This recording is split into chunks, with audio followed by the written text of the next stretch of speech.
중국 부동산은 가구, 소비재들이 엄청나게 많이 들어간단 말이죠. 부동산 경기가 안 돌아가면 이런 연관 산업들도 다 경기가 위축이 되는 거예요. 서방에서는 뭐 빈집이 1억 채가 넘는다 뭐 이렇게 얘기를 하고, 그게 맞고 틀리고가 아니고 문제는 뭐냐 하면 그 집이 빚으로 지은 거예요. 그리고 중국 사람들도 빚으로 사잖아요. 그러니까 이게 다 빚으로 성장한 거예요. 중국 경제에서 부동산 시장이 25%라며 앞으로 5년 10년은 25%의 발목이 잡혀가지고 중국 경제가 어려워질 수밖에 없지 않느냐.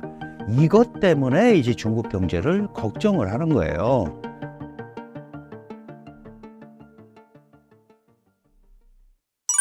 교수님, 중국의 부동산 문제가 굉장히 심각한 수준입니다. 지금 정확히 어떤 상황인가요?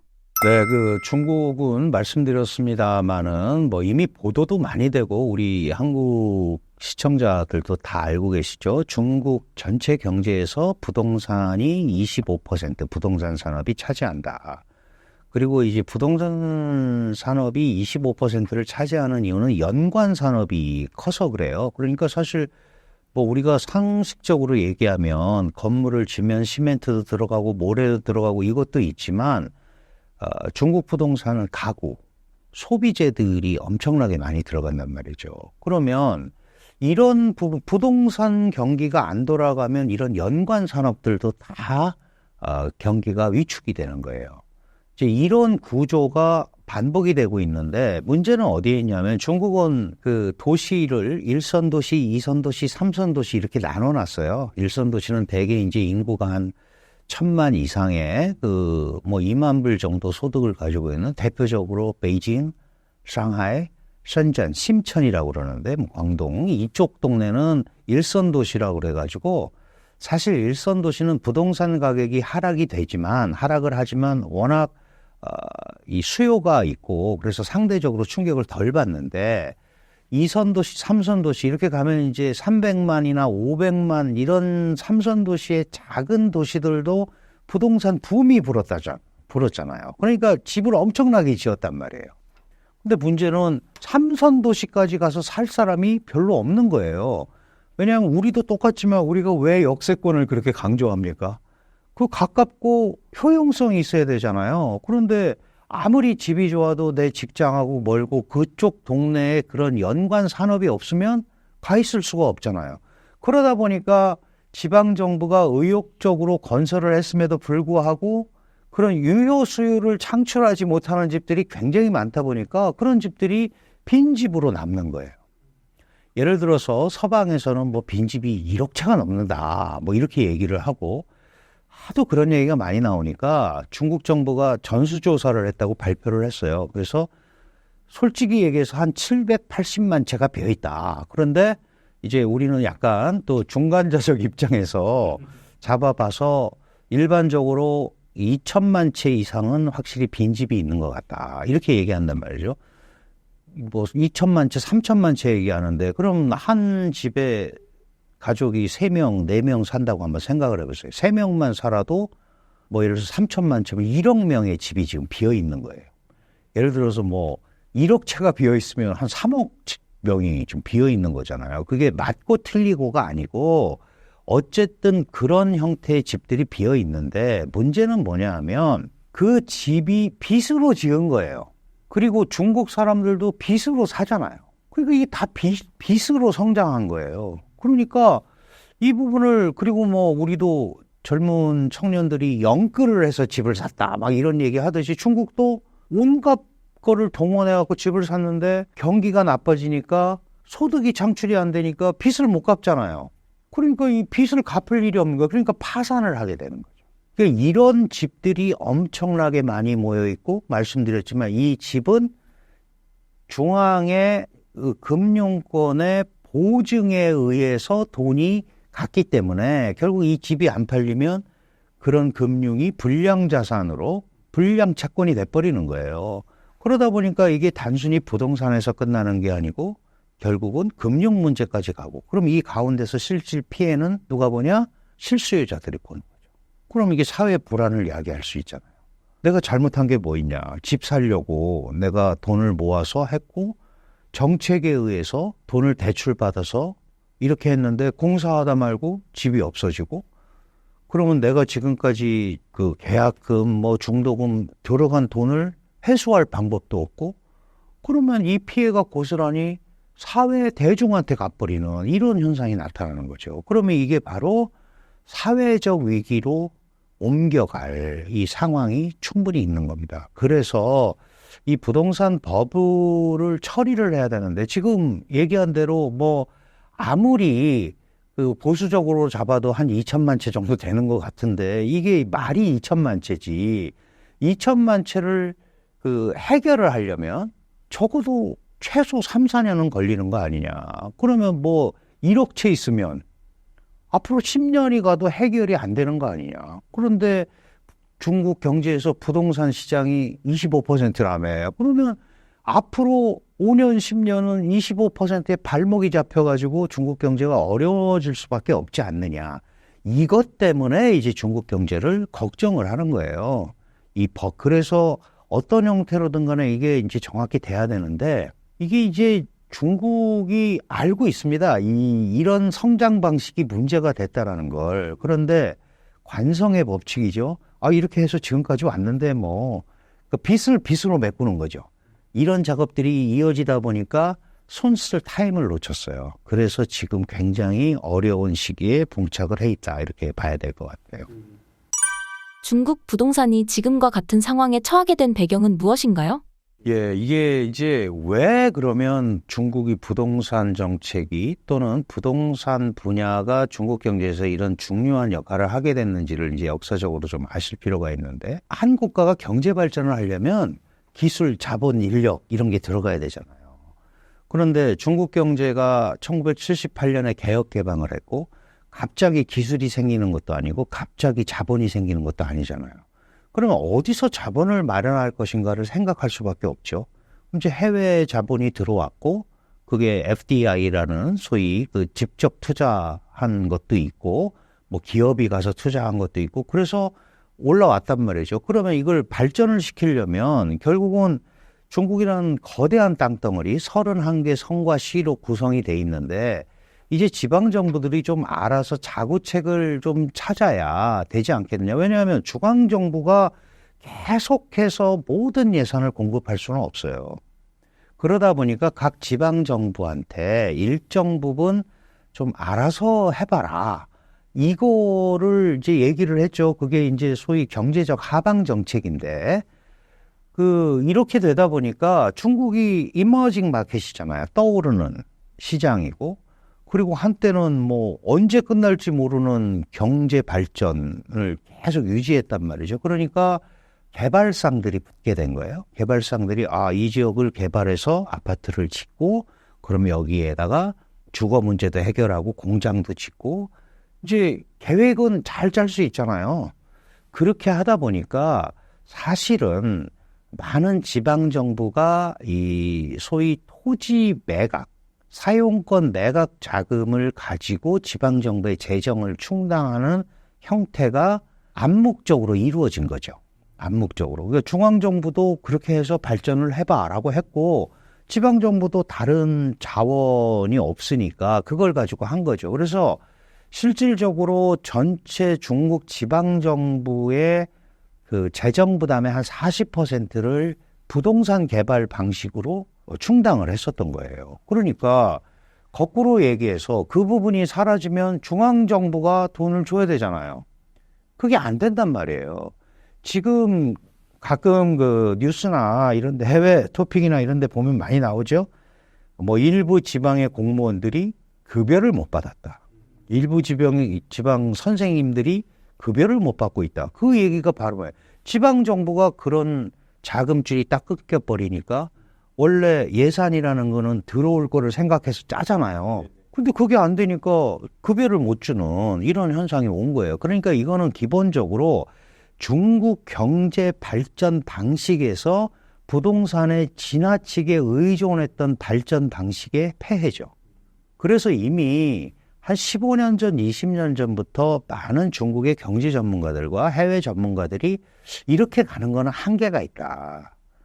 그럼 이미 시장 경제 메커니즘을 일부 도입한다고 그랬으니까 시장에 맡겨야지. 그거를 지방 정부든 중앙 정부든 건설해서 떨렁 갖다 놓고 거기서 살으라고 그러고 이걸 가지고 돈을 돌리는 메커니즘은 한계가 있을 거다라는 우려를 계속 보냈었어요. 그런데도 불구하고 다른 방법이 별로 없잖아요.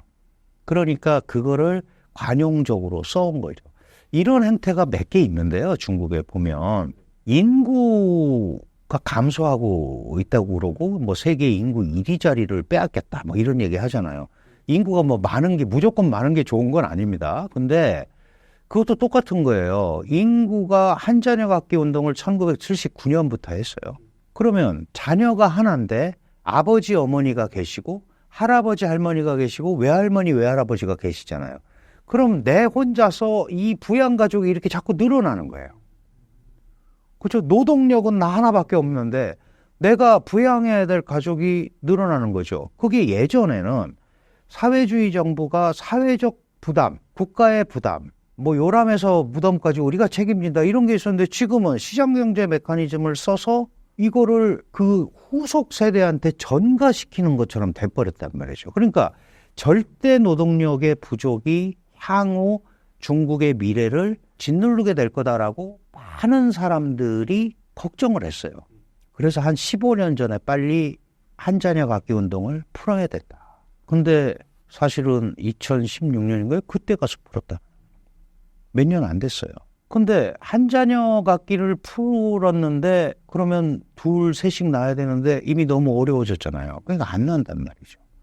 그래서 우리가 뭐 인구 감소로는 우리가 1등입니다. 0.67명 뭐 이렇게 나왔는데 중국도 1.07인가로 들어갔어요. 그러면 결국은 태어나는 사람은 적고 의료기술의 발달로 노령화, 이제 자연사하는 기간이 더 길어지는 거잖아요. 그러다 보니까 인구가 고령화되는 거예요. 인구가 고령화되면 해외 투자자들이 투자를 안 하죠. 노동력을 살려고 그러는데. 그럼 예를 들어서 중국 같은 경우는 뭐 평균 국민 나이가 뭐 46이다. 그럼 베트남 같은 데는 38이에요. 인도 같은 데는 40살이에요. 그러면은 조금이라도 젊은데 투자를 하려고 그러죠. 그런 그 구조가 있는 것처럼 이 부동산 방식이 개발 방식에 의한 성장이 문제는 있지만 일정 부분 투입 대비 산출 효과가 있다라고 생각을 해서 끌고 왔던 거죠. 그게 이제 지금 벽에 부닥쳤는데 너무 목 밑에까지 와서 딱 걸려버렸다.